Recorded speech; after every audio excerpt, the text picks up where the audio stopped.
The construct of Filipino women's identity in Canada. These are the common images of Filipino women that one can find in the media.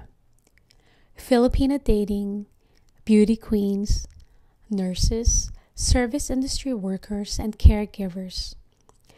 This seems to be the construct of the image of Filipino women in Canada, an identity dictated by the labor needs of a migrant-receiving country.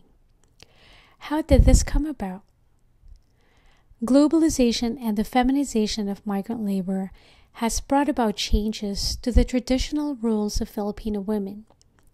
They comprise 60% of 10 million migrant workers and have become the breadwinners, sending dollar remittances to the Philippines, while the men or grandparents raise the children.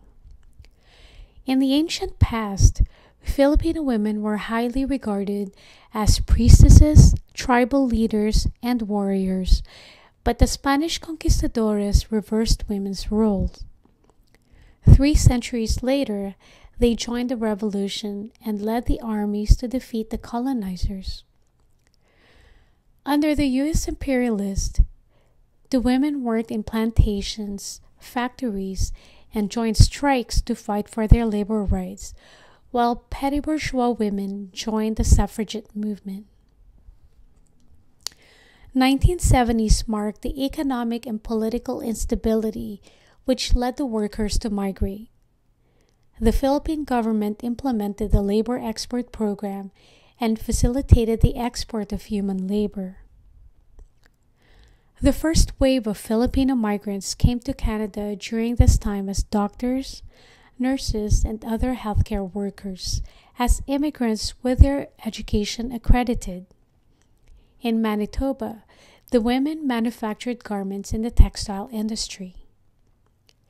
In the 80s and 90s, women came as caregivers under the foreign domestic movement, which was later on repackaged as the Live-in Caregiver Program.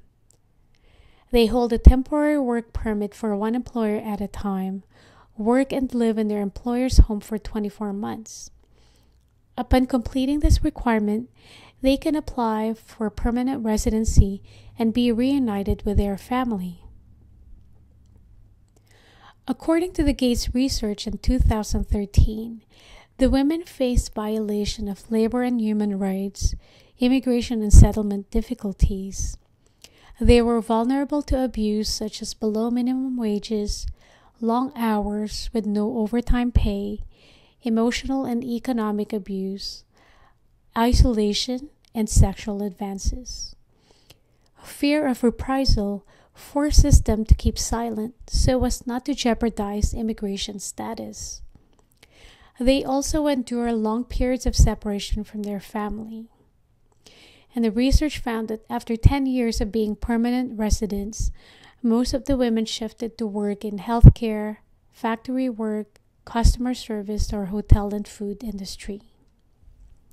The women's work trajectory barriers included lack of access to funding and time, lack of access to previous profession, while they support their family during reunification.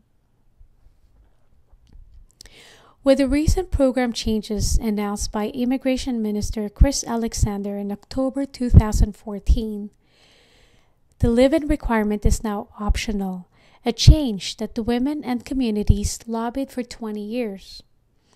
The government did not listen, though, to the people's call for permanent resident status upon arrival.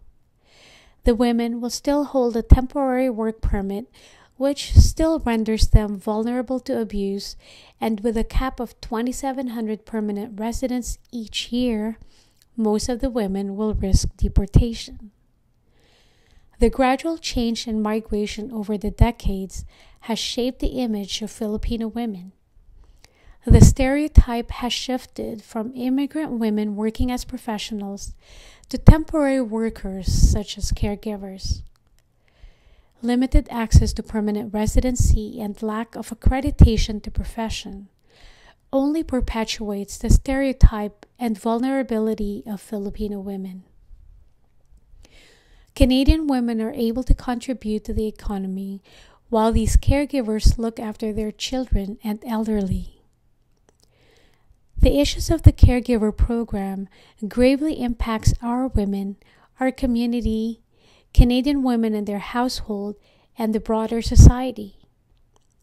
Canada, it's your turn to be the leader in recognizing the true value of women's work in the household and the dire need to provide affordable and accessible national childcare program. As Canadians, I urge you to appeal to our government to allow these women workers to come to Canada as permanent residents.